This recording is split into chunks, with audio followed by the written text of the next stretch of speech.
Muslims living in Muslim countries, let them live there. We are talking about Muslims who are living in non-Muslim countries. Okay? That is one thing. The other thing, in the situation of Muslims in non-Muslim countries differ. The situation of Muslims in Britain is different from the situation of Muslims in France, is different from the situation of Muslims in China. Okay? And therefore, Muslims should live in the best situation for them to preach da'wah and to practice their religion, irrespective of Muslim country or not Muslim country. For example, if some Muslims find it very, very difficult to practice their religion in some European countries, then we can say that it might be obligatory upon them to make hijrah to Britain. Not to make hijrah to some other Muslim countries, because in Britain they can live permanently there, they can be part of the society, they can give da'wah, etc., etc. Okay? The third point is that the aim of the Muslims in non-Muslim countries is to, first of all, protect their identity. Not only that, just protecting their identity, full stop, it is unachievable goal. They have to expand, they have to preach their religion, they have to give da'wah.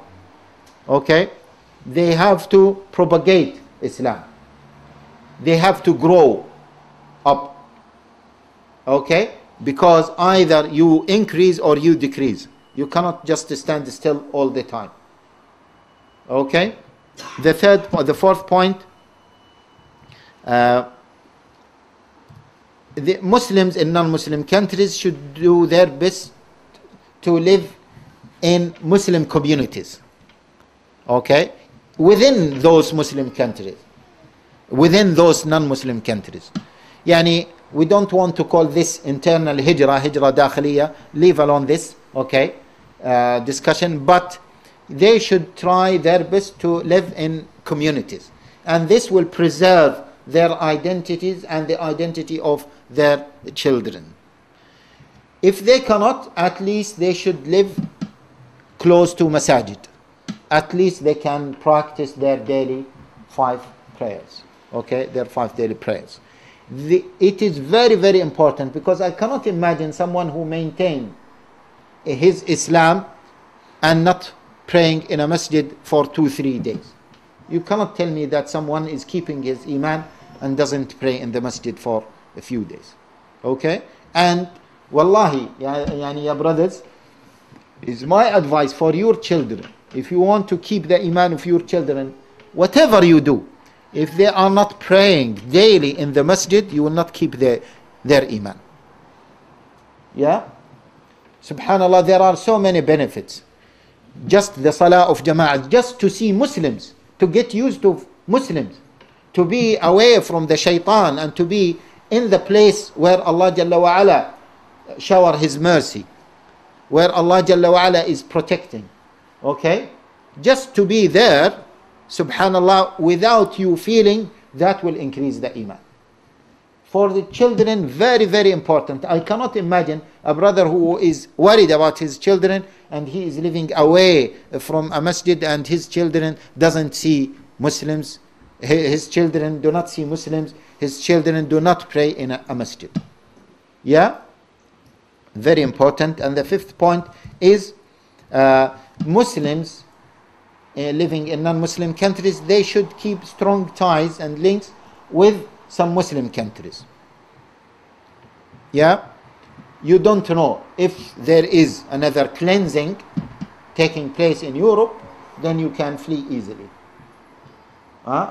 We have to have an exit. And this leads to another point, which is Muslims living in non-Muslim countries. My advice is, because I don't advise people to do hijrah and to think of hijrah. No, my advice is that they should do their best to spend 1 month every year in an Arab country. Not just a Muslim country, in a Muslim Arab country. So they will learn Arabic, their children will learn Arabic, they will get into another culture, because Muslims living here, they became westernized even in the way they think, the way they behave, the way their children behave, etc. Okay, without realizing that they are becoming westernized. So they have to go and to stay in Arab culture, even if that Arab culture is not the best culture, even if it is not a clean country, if it is living in a mess, but that sometimes is useful, because you don't want to be completely materialized. Okay, and living in that culture for 1 month will help a lot, and will help you also to learn Arabic, and your children will always see Muslims, their ears will get into, will be used to hear the Arabic language, will be used to hear the adhan, etc. And the last advice is we need to be to try to be united as much as we can, and that issue of unity is very, very important topic which we cannot cover now. I wanted to speak about an issue which many people feel that I am against Hijrah. Okay, and I'm really against Hijrah, but why? Why am I against Hijrah? I wanted to speak about that, but maybe there is no time, so I will leave it inshallah to some time later.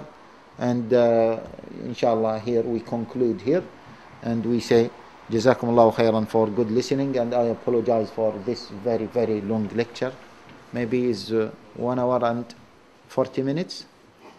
Yeah? Subhanallah. Jazakumullahu khairan. يا من يرى يا من يرى مد البعوض جناحها في ظلمة الليل البهيم الأليل.